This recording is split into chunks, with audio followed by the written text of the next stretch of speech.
Hoy vamos a tener la oportunidad de escuchar la ponencia de la doctora Yareni. La doctora Yareni, dentro de su currículum podemos encontrar que cuenta con el doctorado en neurociencias, la maestría en fisiología y neurociencias, así como una licenciatura en biomedicina.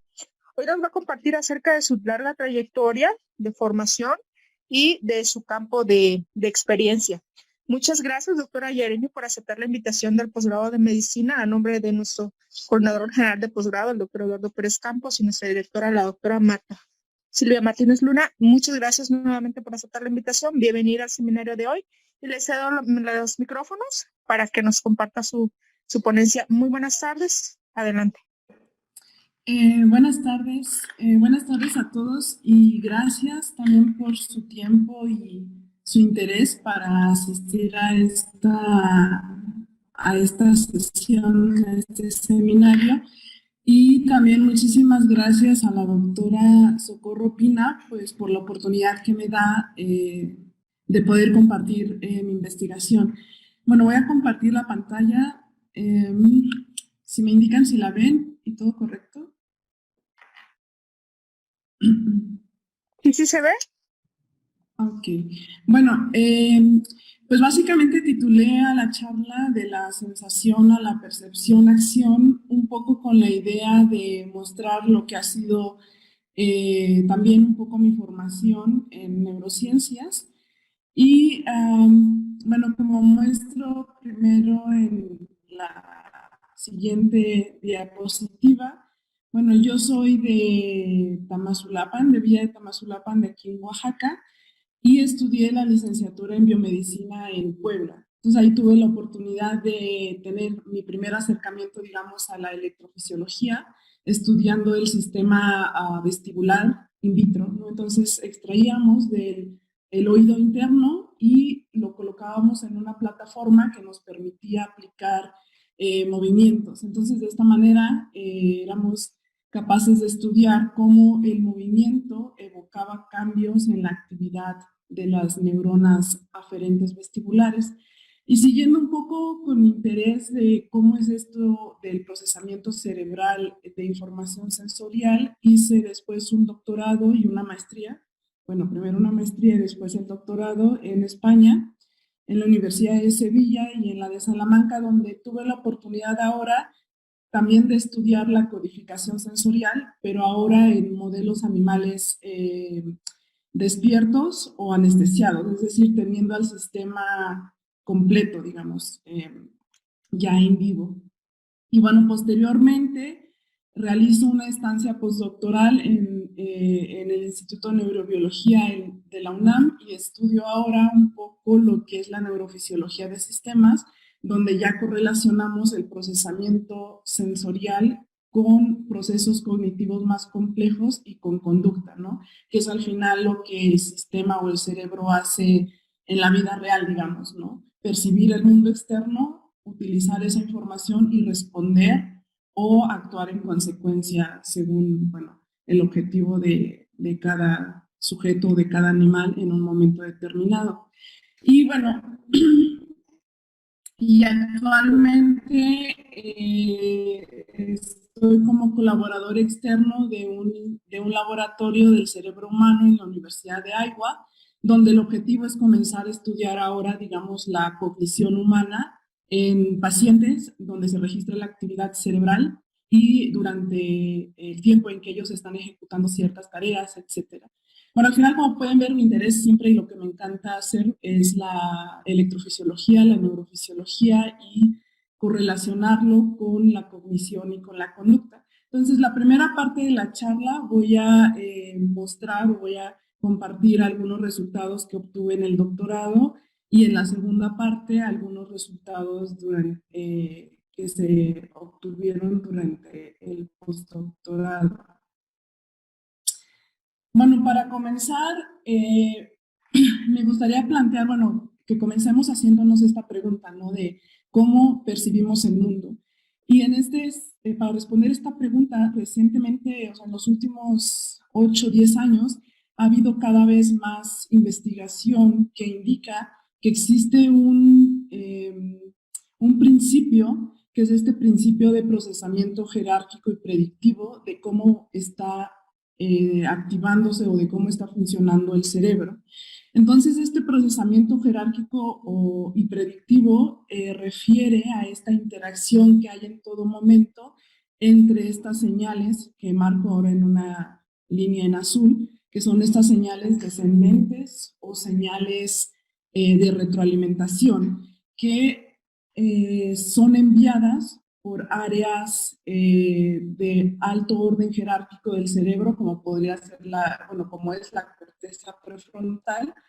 Son señales que envían, o son áreas que envían señales a áreas más tempranas, como podrían ser las áreas auditivas o las áreas corticales visuales, etc. Entonces, el modelo o este grupo de trabajo teórico indica que siempre la percepción del mundo es la constante interacción o comparación entre lo que esperamos, que son estas predicciones que se envían por esta señal, por estas vías de proyección descendente o de feedback, con lo que el cerebro está codificando del mundo exterior, que sería la otra vía, la vía roja, que es la que lleva la información, digamos, ascendente. Y esta interacción entre estas señales de expectación y estas señales de lo que está ocurriendo, de lo que está entrando, digamos, de información al cerebro, también ocurre pues a nivel de a diferentes láminas de una misma área cortical. Es decir, hay todo un grupo de información ahora que están sugiriendo que este procesamiento ocurre entre áreas y dentro de una misma área entre láminas o entre capas corticales. Voy a activar aquí permítanme un momento, el apuntador. Bueno, entonces en esta imagen es básicamente lo que acabo de decir, ¿no? Que siempre la percepción y la acción es siempre un continuo proceso, un proceso dinámico de comparación entre señales de predicción, que serían las azules, y las señales que codifican lo que está entrando al sistema. Y este proceso tan complejo y de diferente orden jerárquico, pues es lo que nos permite, por ejemplo, escuchar a nuestro interlocutor cuando estamos, por ejemplo, en una feria, poder entender lo que nos dicen, aun cuando estamos inmersos en un ambiente ruidoso, o lo que nos permite también disfrutar lo que es la música, porque nuestro cerebro tiene esta capacidad de extraer patrones, regularidades y en función de eso generar predicciones, y cuando se cumple es cuando se tiene esa sensación de disfrute o de placer en la música. Entonces yo creo que todos hemos experimentado alguna vez esa sensación de cuando ya conocemos una pieza o una canción que somos capaces como de ir prediciendo lo que viene, ¿no?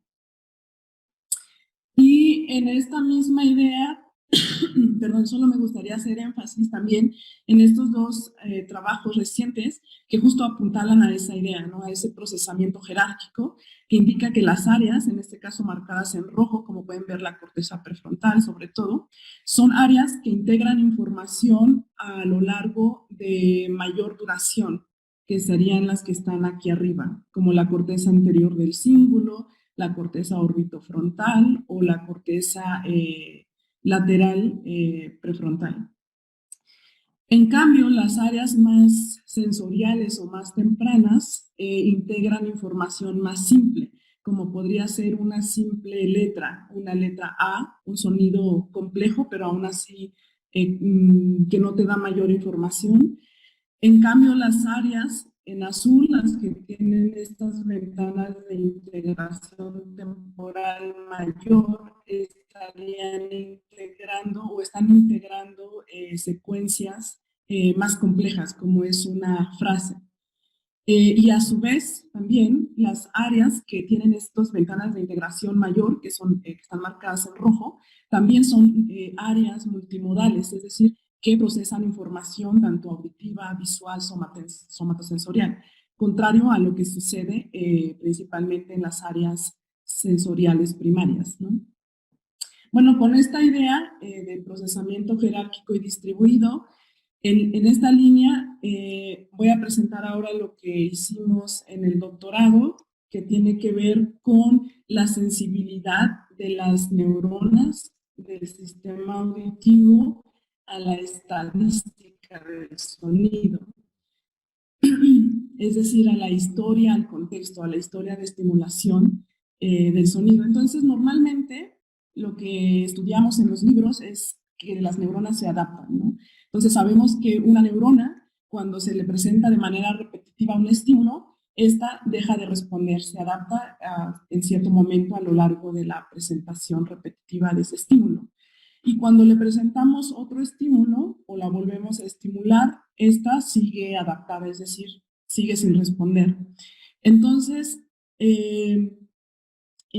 durante el doctorado estudié otro tipo de neuronas que recientes habían descrito en el sistema auditivo, que se adaptan, pero que mantienen su excitabilidad. Es decir, cuando se presenta un estímulo diferente, un estímulo novedoso, la misma neurona es capaz de detectar esa ocurrencia, es decir, de responder a él. Entonces, por un lado tenemos la adaptación, digamos, generalizada, global de toda la neurona, y por otro lado tenemos esta adaptación específica a estímulos que solo permite que la neurona deje de responder solo a los estímulos, independientemente del tipo del estímulo, es porque son repetitivos, porque es información redundante. Entonces, utilizando un estudio clásico de electrofisiología, que es que tenemos al animal despierto o anestesiado, pero al sistema completo, digamos, el animal está siendo estimulado con sonidos y nosotros registramos en diferentes partes del cerebro de la vía auditiva con sonidos. Y lo primero que hacemos, pues, es preguntarle a la neurona a qué tipo de sonidos responde, ¿no? Y para ello presentamos una combinación de frecuencias, porque saben que los sonidos pueden ser graves o agudos, y los sonidos también pueden ser de baja o alta intensidad. Entonces lo que hacemos es presentar aleatoriamente sonidos que van variando en esas dos dimensiones y cuantificamos el número de potenciales de acción, ¿no? La magnitud de respuesta, y así construimos lo que es el campo receptivo de una neurona auditiva. Y posteriormente lo que hacíamos era elegir dentro de este campo receptivo dos estímulos, y esos estímulos se presentaban en un contexto de probabilidad diferente. Uno, como pueden ver acá, el azul es muy repetitivo, entonces el animal escucha pip, pip, pip, y de pronto pop, ¿no? Entonces está escuchando sonidos que se repiten y de pronto otro sonido que rompe con ese patrón o con esa secuencia que viene presentándose. Y normalmente lo que hacíamos, o bueno, lo que hacía era registrar la actividad de la neurona y además con otro electrodo, una pipeta de vidrio de múltiples canales que va pegada al electrodo de registro, liberábamos diferentes neurotransmisores o fármacos justo para manipular la entrada sináptica de estas neuronas, porque la pregunta es qué es lo que está originando esta adaptación específica que vemos en las neuronas y que no se ven en otras, ¿no? Por ejemplo. Y bueno, antes de continuar, en esta diapositiva solo quiero refrescar un poco lo que sería la vía auditiva en esta imagen de caricatura. Entonces tenemos el oído interno, donde es, digamos, el primer relevo o el primer procesamiento del sonido, que son cambios de presión en el ambiente. Llega a lo que son los núcleos cocleares y a otra serie de núcleos subcorticales, y la mayoría, la gran mayoría de ellos convergen, más bien todos convergen en este núcleo que es el colículo inferior, que es como la interfase que está integrando toda la información que viene del mundo exterior y la envía al tálamo, y del tálamo va hacia la corteza auditiva, ¿no? En una manera muy simple de ver cómo es la vía auditiva. Entonces, En este caso, les muestro lo que son los histogramas de activación de 3 tipos de neuronas diferentes, ¿no?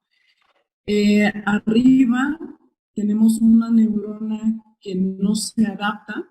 Como pueden ver, cada puntito en rojo y en azul corresponde a un potencial de acción que sucedió en respuesta al estímulo repetitivo, que es el azul, versus la respuesta en rojo, que es la que ocurrió ante un estímulo novedoso o poco frecuente, que es el rojo. Entonces vemos que en condición control esta neurona, a lo largo de los 400 veces que estuvimos estimulándola, la neurona no se adapta.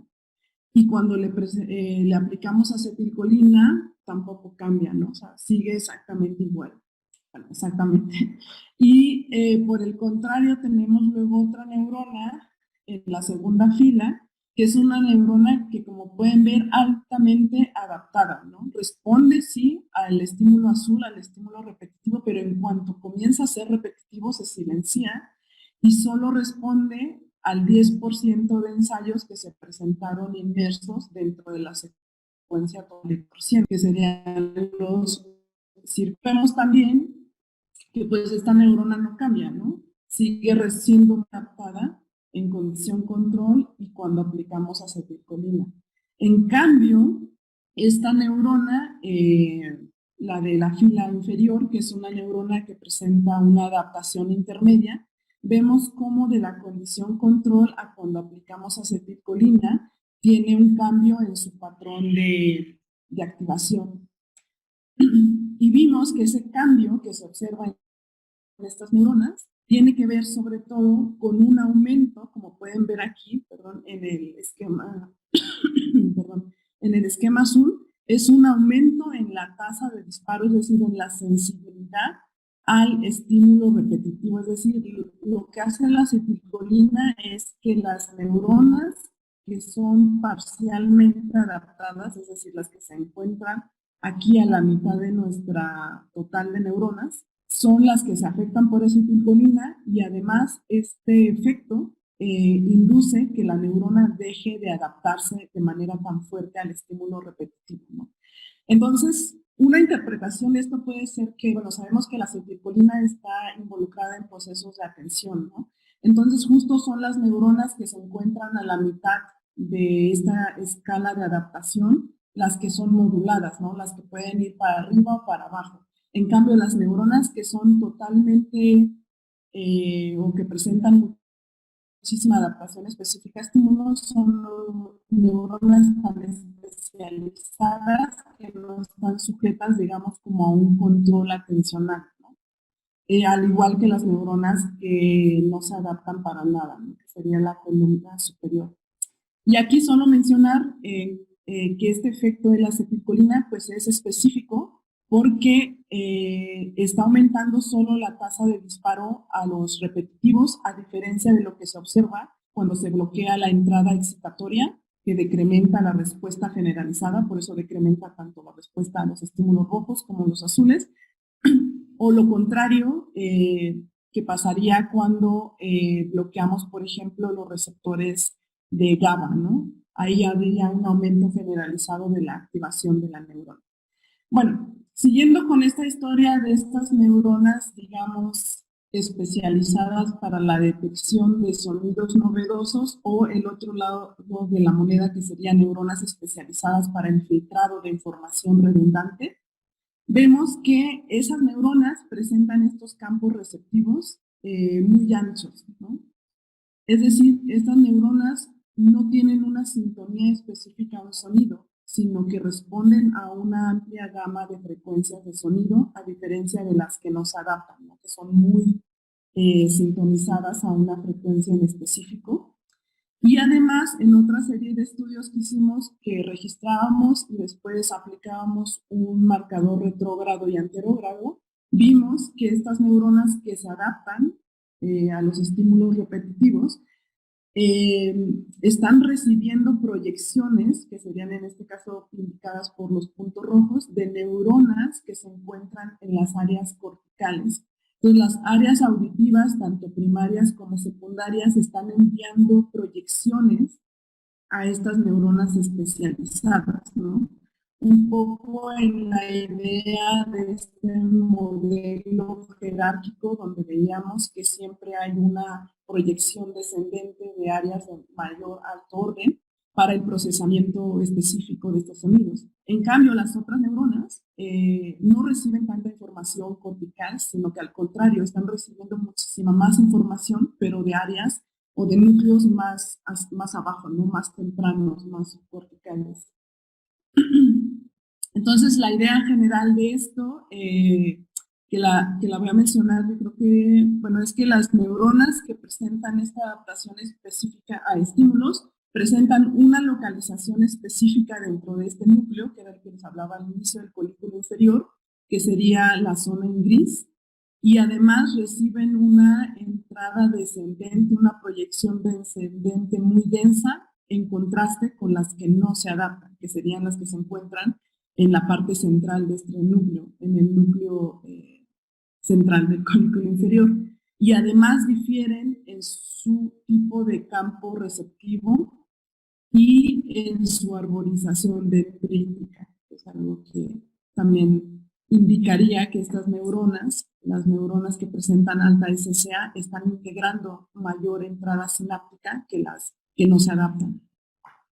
Y bueno, posteriormente, con otra serie de estudios de otros compañeros de laboratorio, de manera muy bonita también se vio que en el tálamo y en la corteza auditiva sucede lo mismo. Las neuronas que se adaptan, que serían las verdes y las rojas, tienen una localización específica, pero además, entre áreas, esta adaptación es mayor en las áreas corticales, por eso hay valores en rojo, que en el tálamo y que en el folículo inferior, ¿no? O sea, conforme el área es más compleja a lo largo de la vía auditiva, presenta mayor adaptación específica a estímulos. Un poco también con esta idea del procesamiento jerárquico de estímulos sensoriales. Bueno, y algo interesante de estos trabajos es que a la par otros laboratorios por mucho tiempo habían descrito ya este potencial de disparidad, que es un potencial que se registra con la técnica de electroencefalografía en humanos y que simplemente, bueno, lo cuantifican simplemente como la diferencia entre el potencial evocado de superficie que se obtiene a los estímulos estándar o estímulos repetitivos versus la actividad que se obtiene a los estímulos novedosos, que son los rojos, ¿no? En la rata, que era el modelo que yo usé, también se observa un potencial similar con una latencia menor, como es esperable dado el cerebro más chiquito del animal. También se observa esta diferencia entre la activación por un potencial, en este caso la línea roja versus el azul, ¿no? Entonces, lo interesante de este potencial de disparidad, o en inglés se conoce como el mismatch negativity, es que en diferentes patologías se ve alterado. Por ejemplo, como menciona aquí, se encuentra reducido en pacientes con esquizofrenia. Entonces, es un elemento importante que nos permitiría correlacionar lo que podemos registrar en los modelos animales, esta activación de estas neuronas a lo largo de la vía auditiva, correlacionarlo con un potencial que se registra a nivel de superficie, que es accesible para hacerlo en pacientes, por ejemplo, o en sujetos sanos, y poder entender cuál es la correlación entre lo que sucede en la enfermedad y lo que sucede en el cerebro sano, digamos, a lo largo, bueno, de humanos y de modelos animales. Bueno.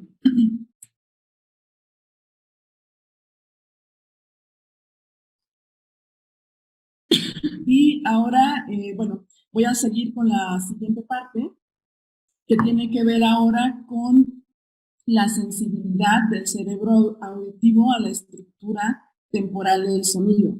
Entonces sabemos que un sonido es una variación de presión a lo largo del tiempo, pero lo que se conoce como la envolvente, que es como la estructura gruesa de ese sonido, nos dice muchísima información. De hecho en el lenguaje o tal, la envolvente de cierta manera es lo que marca como el ritmo o la intención, ¿no? De si uno habla muy enojado o muy marcado o si uno habla más pausado, más rítmico, etc. Entonces, en esta parte, ahora ya durante el postdoctorado, me interesé también en este potencial de seguimiento a frecuencias, que en inglés es Frequency Following Response. Y este potencial, como pueden ver, que es la línea verde, es como una calca o como sí, como una calca de la estructura temporal del sonido, que es la línea en azul. Perdón. Esta es la señal del sonido, que es un estímulo complejo, en este caso es una sílaba, y en este caso, en la línea de abajo, es el potencial que se registra también con el electroencefalograma, ¿no? El potencial. Y vemos cómo la actividad cerebral refleja esta estructura temporal o la envolvente del sonido. Y este potencial nos pareció interesante porque también se ha visto que se correlaciona también con otras funciones cognitivas y sensoriomotoras, ¿no? Por ejemplo, se ve aumentado en pacientes que tienen la enfermedad de Parkinson y específicamente lo que me interesaba a mí es que los sujetos que son capaces de sincronizarse de manera muy precisa, que sería esta barra azul, a un sonido, es decir, cuando escuchan un sonido, una secuencia, son capaces de moverse, de responder, normalmente presionando un botón de manera muy precisa a lo que están escuchando. Entonces, los sujetos que presentan una baja variabilidad en esta conducta del tapping, en esta respuesta, son los que también presentan una mayor consistencia de este potencial. Entonces, de nuevo, es un procesamiento auditivo pasivo, está haciendo reflejo o se está correlacionando con procesos sensoriomotores o cognitivos más complejos. Entonces, siguiendo esta idea de comparar la activación en el cerebro de animales con lo que sucede en el cerebro de humanos, registré a 2 monos en un estudio de electroencefalografía y a 18 voluntarios, ¿no? Entonces, esto me permitió ver que el potencial de seguimiento a frecuencias que se observa en monos, que sería la línea azul y la línea rosa, es muy parecido a lo que se observa en los sujetos humanos, ¿no? Que es esta línea amarilla. Entonces, como pueden ver, sobre todo los picos 4, 5 y 6, que son los picos que siguen a la estructura regular de la sílaba da, que es el estímulo que utilizamos, se mantienen o están presentes en los monos. Lo cual, de nuevo, pues nos puede ayudar a validar a los monos, a los macacos, como un modelo funcional o válido para estudiar el procesamiento de la estructura temporal de los sonidos. Y la otra variable, lo que es la consistencia neuronal, es decir, qué tan similar es este potencial en el ensayo 1, en la presentación 1 del estímulo, en la presentación 10, en la presentación 100, 500. Si es muy parecido entre sí, es muy consistente, ¿no? Entonces, este índice de consistencia neuronal que observamos en los monos, los puntos azul y rosa, se encuentran dentro de la distribución que observamos en la población de nuestros sujetos humanos, ¿no? Entonces, como conclusión de esta primera parte, podemos decir que, bueno, primero el sistema auditivo tiene o posee esta precisión exquisita para codificar sonidos novedosos, para filtrar la información redundante y para sincronizarse de manera muy precisa con esos picos que vimos 4, 5, 6 a la estructura temporal de sonidos, logrando así pues un procesamiento eficiente del ambiente acústico que nos rodea, ¿no? Y algo importante también que me gustaría mencionar como conclusión es lo que mencionábamos, ¿no? Que estos estudios comparativos entre modelos animales y humanos pues nos pueden permitir determinar los mecanismos neuronales que subyacen a biomarcadores, que pueden ser estos potenciales de campo, que a su vez se correlacionan con diferentes procesos cognitivos o con diferentes patologías. Y bueno, ahora en la última parte de la charla nos movemos dentro de esta escala temporal de procesamiento, que es en el orden de los cientos de los milisegundos, para estudiar la capacidad de sincronizar un movimiento a este estímulo acústico y cómo es la activación cerebral cuando estamos ejecutando esa sincronización. Entonces, en el postdoctorado también realicé este estudio en el cual lo que queremos entender es cuáles son las bases neuronales de nuestra capacidad tan precisa para estimar y producir intervalos temporales, ¿no? Esta capacidad que es fundamental para conductas como la producción de la música, la producción del lenguaje o la sincronización de movimientos al ritmo, ¿no? Que en inglés se le conoce como beat training.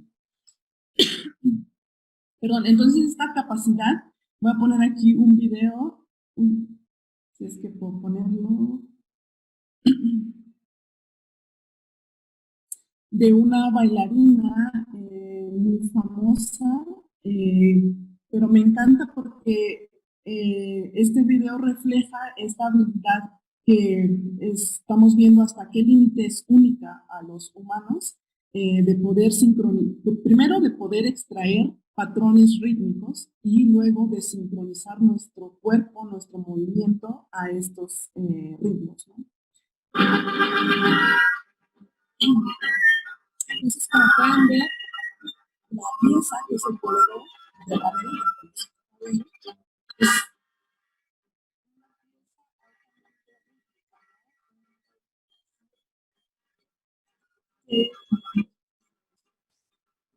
y lo que me parece muy bonito de esta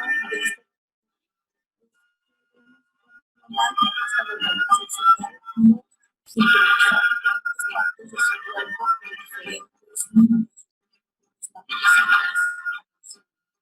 entonces hay movimientos lentos, los brazos, siguen otros movimientos.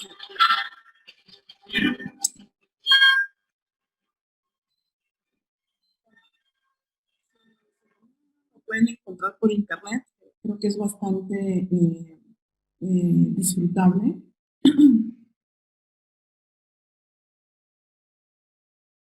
¿Se escucha? Acabo de ver en el chat que se había ido el audio. Así es, se fue por momentos mientras describía lo de la bailarina, doctora. Perdón, es igual, tiene que ver con mi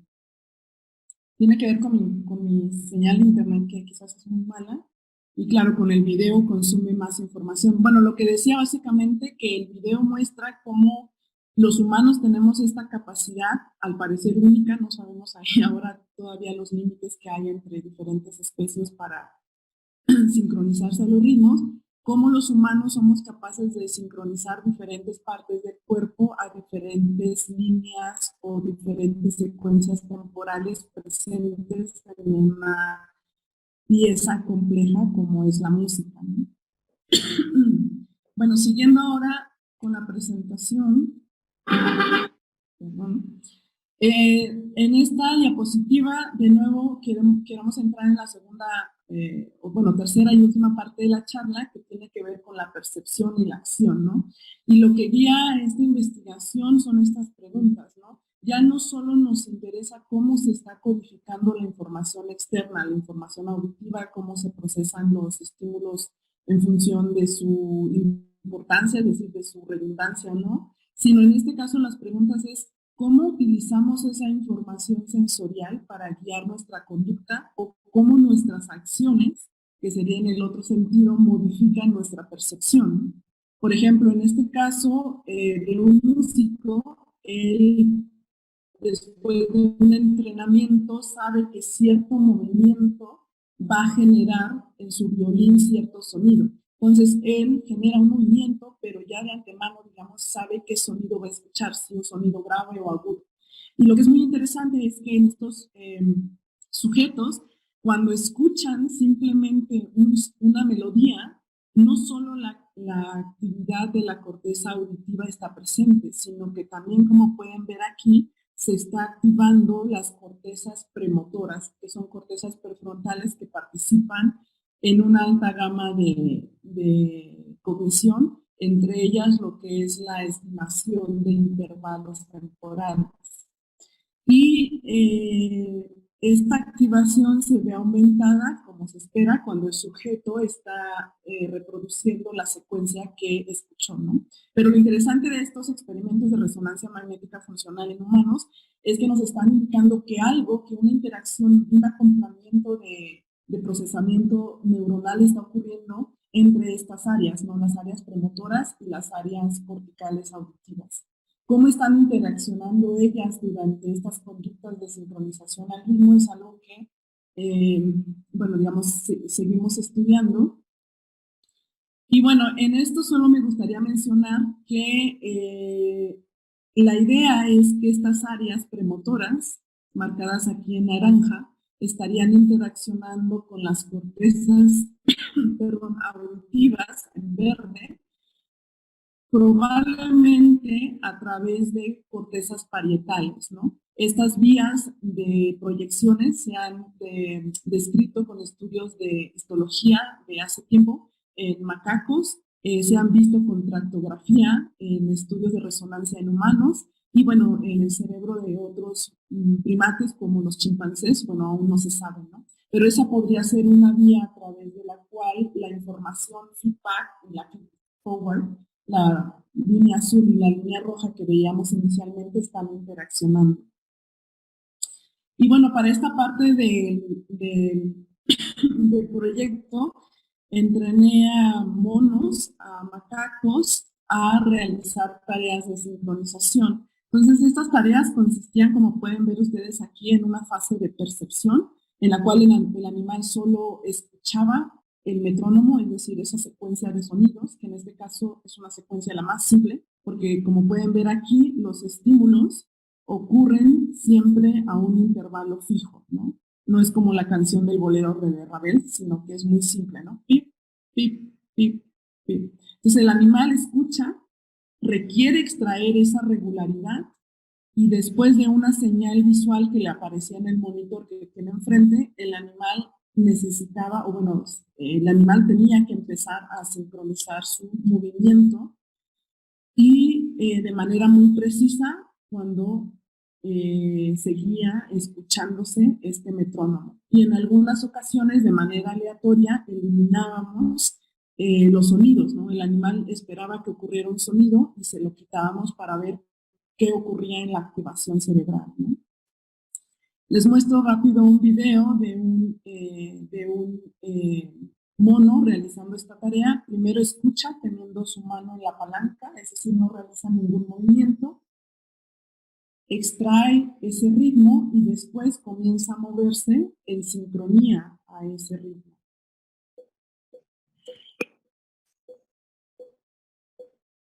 Entonces, como pueden ver, cada vez que realiza el movimiento está activando un sensor LED. Ahí, al final. Entonces, ensayo por ensayo, los tempos, los ritmos cambian. Primero, como vieron, fue 550, fue rápido, y después algo más lento, 750 milisegundos, que es el intervalo que hay entre sonido y sonido. Entonces, lo que vimos primero es que estos monos o los macacos son capaces de moverse de manera anticipatoria al sonido, es decir, de realizar movimientos predictivos que antes se pensaba que solo era una habilidad de los humanos, ¿no? Es decir, cada vez que se sincronizan, si ocurre al mismo tiempo el sonido y el movimiento, las asincronías estarían alrededor de 0.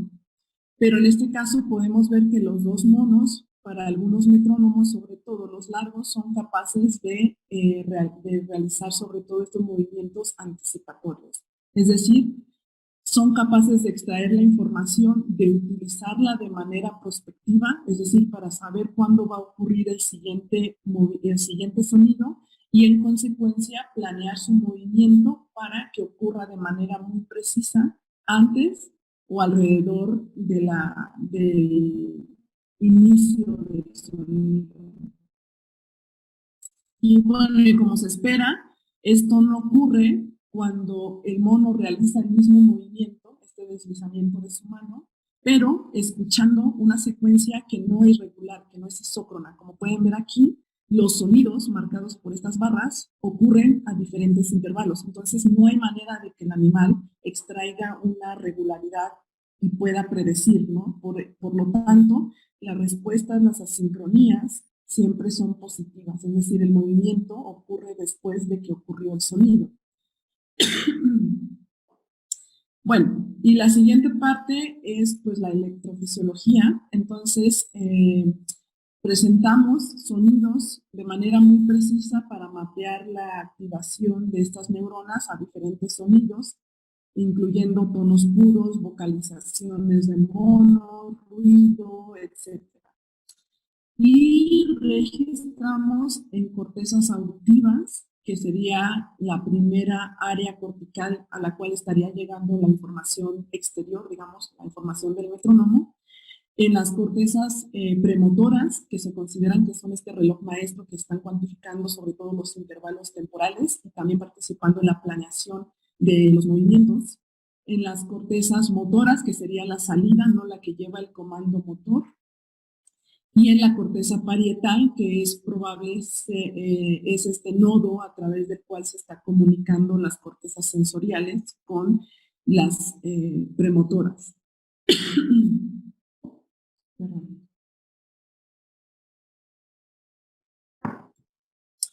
Bueno, entonces, utilizando diferentes análisis sobre la tasa de disparo, es decir, sobre el número de veces por segundo que cada neurona se activa a lo largo del ensayo, es decir, a lo largo de cuando el mono escucha,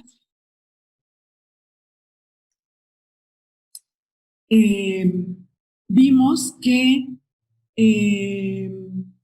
hay neuronas que son clásicamente sensoriales, que son estas neuronas, como pueden ver, que están respondiendo a la ocurrencia de los estímulos, ya sea cuando el mono solo escucha el metrónomo o cuando el mono está ejecutando la tarea.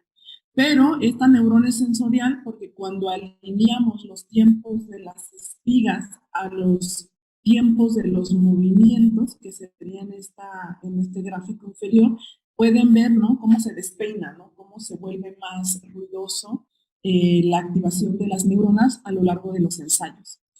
Por el lado contrario, vimos que las cortezas auditivas también presentan este tipo de neurona que no es la clásica sensorial o lo que esperarías ver en las cortezas auditivas, ¿no?, primarias, que son estas neuronas que cuando el mono escucha el sonido no responde, o sea, no le importa. Solo se activa esta neurona cuando el animal comienza a utilizar esa información para guiar su conducta, y podemos ver que esta activación es mucho más precisa, es decir, la densidad de espigas, que son estas líneas negras, que son más angostas, es decir, indican que hay menor variabilidad en la activación de la neurona a lo largo de los diferentes ensayos. Cada ensayo es una línea, ¿no? Entonces vemos que el animal repite de manera consecutiva diferentes ensayos y esta neurona se activa mejor o se activa con menor variabilidad cuando se alinean sus tiempos de las espigas a los tiempos del movimiento.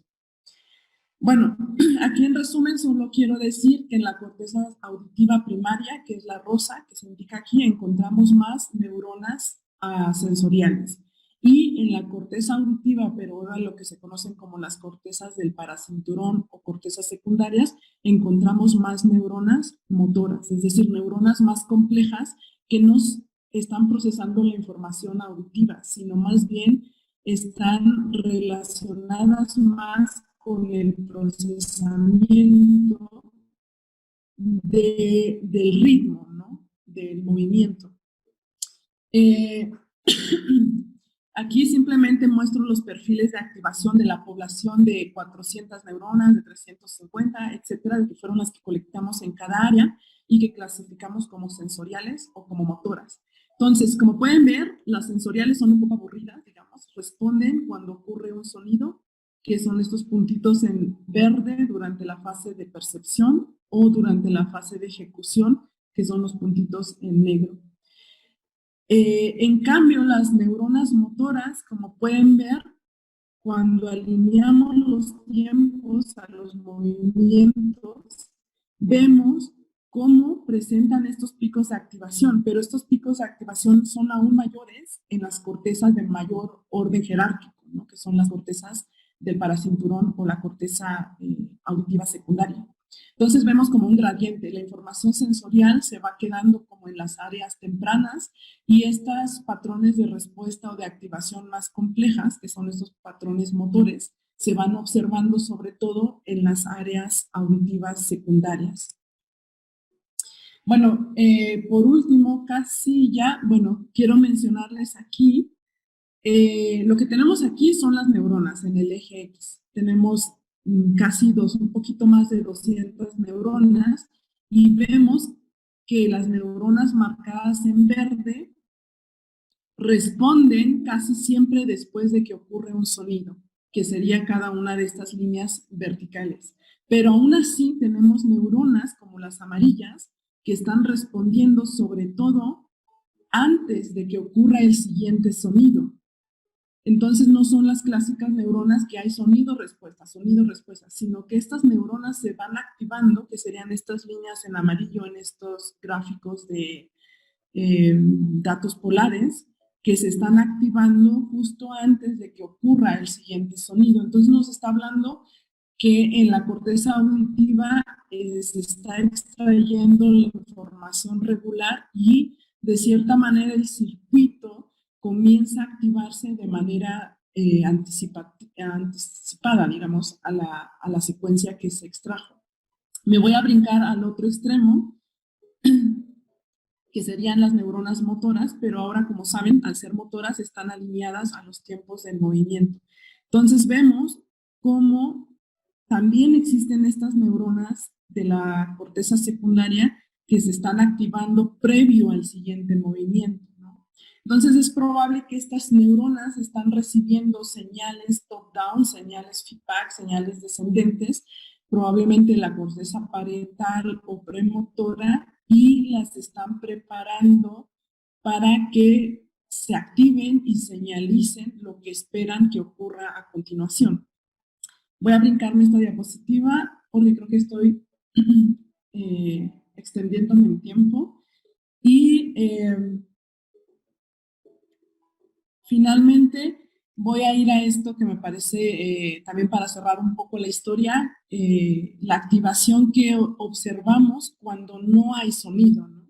Entonces vemos cómo las neuronas sensoriales responden cada pico de activaciones que aumenta la tasa de disparo de la población de todas estas neuronas, casi 200, cuando hay un sonido, pero cuando no hay un sonido, pues no se activa, ¿no? Es lo que esperaríamos que hiciera una neurona típicamente sensorial. Pero como pueden ver en el otro lado, las neuronas motoras no solo responden cuando no hay sonido, sino que al final como que tienen un pico mayor de activación.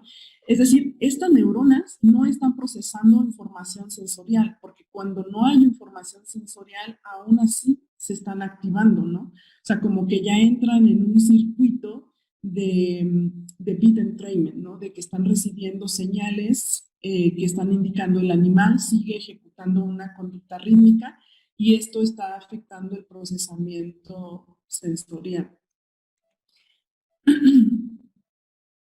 Esto es lo mismo, pero a nivel de célula única. El caso anterior fue la población de neuronas, este caso es una única neurona y vemos cómo cuando no hay sonido, la neurona sigue disparando.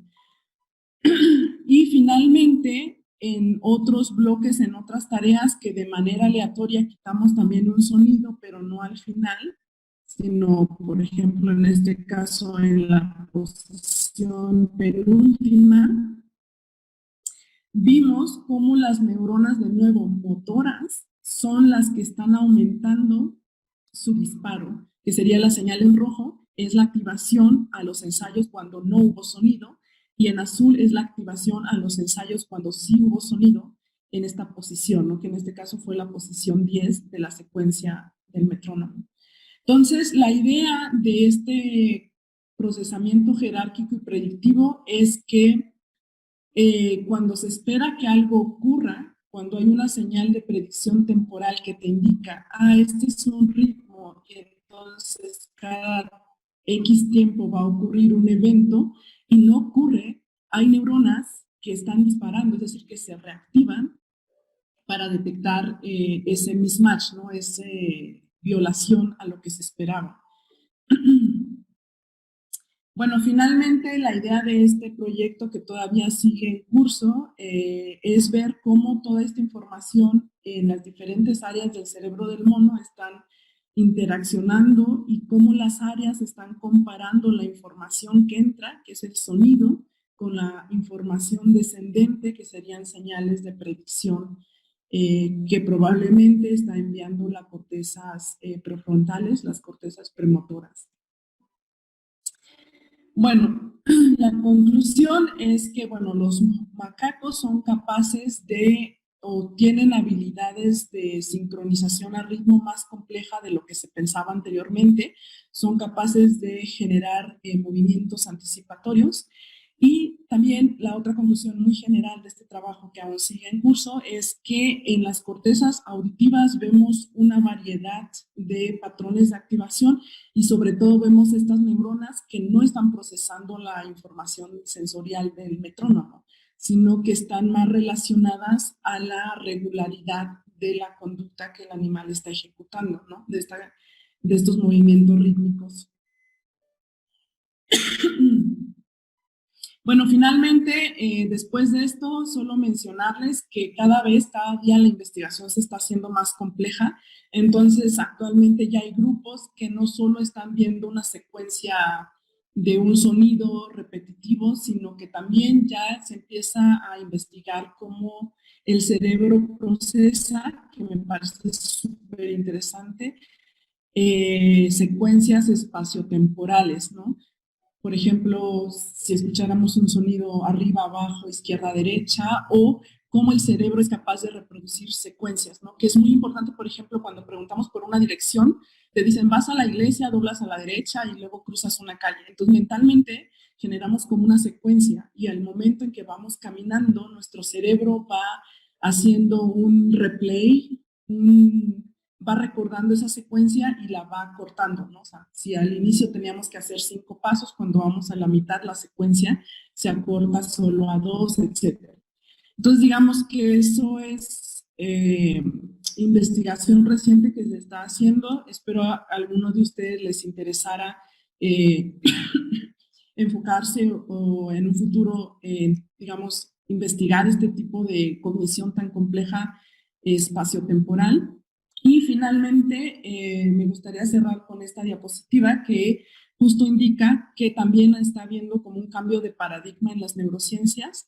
Típicamente se estudiaba, como yo estudié en el postdoctorado también, tienes al sujeto, ya sea un sujeto voluntario o un mono, está repitiendo o está ejecutando su tarea, ¿no? Sin moverse en un ambiente muy controlado.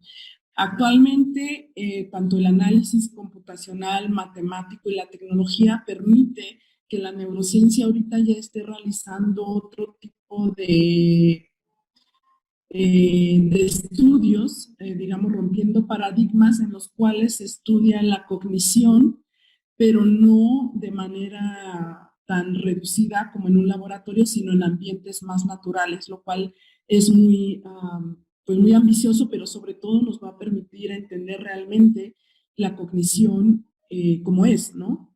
Como sucede en un ambiente altamente cambiante y continuo. Y también muy importante, pues es que ahora ya se puede acceder al registro de simultáneo, colectando la actividad de miles de neuronas simultáneamente en sujetos, no en pacientes humanos, utilizando la tecnología que antes solo era aplicada al mono, ¿no? Ahora este tipo de electrodos que se conocen como neuronexus ya están diseñados y ya se han probado en pacientes, ¿no? Entonces, digamos que ahora actualmente hay un cambio tanto tecnológico como en las preguntas que nos podemos hacer para entender la cognición en real, que digo yo, ¿no? Porque muchas veces no sabes si los algoritmos que descubres estudiando a un modelo en un laboratorio realmente son los que utilizamos en la vida real y los que se ven afectados en las enfermedades. Y bueno, el último, finalmente, es que, bueno, una opinión personal, que a la par de estos avances tecnológicos, creo que como investigadores de ciencias biológicas o de biociencias, también tenemos que cambiar o avanzar en esta investigación translacional y multidisciplinaria, y al menos esta área de procesamiento auditivo nos permite interaccionar muy bien con otras áreas, tales como la cultura o la comunidad, ¿no? Cómo la música afecta nuestra cognición, cuáles son las bases neuronales, por ejemplo, del lenguaje, de la interacción interpersonal, etcétera. Y bueno, creo que es todo y bueno, lo más importante es decir gracias a todos los que han sido mis supervisores de trabajo y bueno, a la financiación y bueno, lo más importante a ustedes por su interés. Y ya, es todo. Si tienen alguna duda o pregunta, pues yo encantada de contestar.